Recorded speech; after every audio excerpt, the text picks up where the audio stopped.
Modus pengobatan alternatif, seorang pria di Kabupaten Aceh Barat Daya, SF, 68 tahun, meruda paksa seorang remaja hingga korban hamil 4 bulan. Korban merupakan warga Banda Aceh berusia 15 tahun. Korban dibawa oleh keluarganya untuk berobat dan tinggal di rumah pelaku karena menderita kelumpuhan. Penyidik Polda Aceh telah menyerahkan tersangka beserta barang bukti ke Kejaksaan Negeri Aceh Barat Daya. Menurut Jaksa Penuntut Umum, Arlina Rosa, perbuatan keji itu terkuak saat korban hendak menjalani operasi tumor pada tahun 2022. Saat itu ibu korban membuang gelang pemberian pelaku yang dipakai putrinya. Kepada ibunya, korban menceritakan apa yang telah dialaminya selama proses pengobatan sejak tahun 2019 di rumah pelaku. Menurut jaksa, tragedi tersebut bermula sejak ibu korban membawa putrinya berobat ke rumah pelaku di Kabupaten Aceh Barat Daya. Korban kemudian mengalami muntah darah setelah kembali dari pengobatan. Padahal korban hanya minum air yang telah dijampi-jampi. Oleh pelaku kemudian menyarankan agar korban untuk dibawa kembali berobat dan tinggal di rumahnya selama proses pengobatan. Awalnya pihak keluarga juga ikut menemani korban saat proses pengobatan. Namun setelah 2 pekan, ibu korban kembali ke Banda Aceh untuk bekerja. Orang tua korban tidak menaruh curiga, karena pelaku sehari-hari tinggal di rumah bersama istri dan anaknya. Pelaku diketahui melancarkan aksi bejatnya saat istri dan anaknya sedang tidak ada di rumah.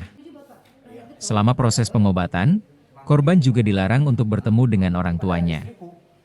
Padahal saat itu korban sudah sembuh. Selama proses pengobatan, korban hanya diizinkan sekali kembali ke rumahnya di Banda Aceh untuk merayakan ulang tahunnya. Pada tahun 2022 korban menjalani operasi tumor. Setelah ibu korban membuang gelang pemberian pelaku, korban kemudian menceritakan semua yang dialaminya sejak tinggal bersama pelaku.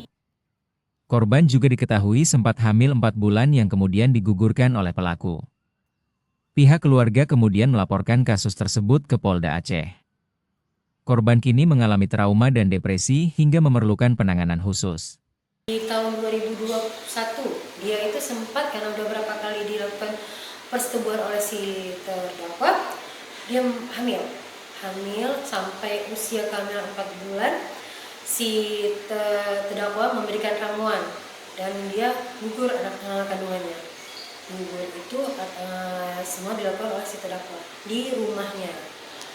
Depresi dia mau seperti mau bunuh diri, udah teriak-teriak. Dan itu berdasarkan hasil tes psikolog juga mengatakan bahwa anaknya mengalami depresi berat dan perlu penanganan khusus. Kini pelaku telah dititipkan di Lapas Kelas 2B Blangpidi. Untuk mempertanggungjawabkan perbuatannya, pelaku terancam hukuman penjara paling lama 200 bulan.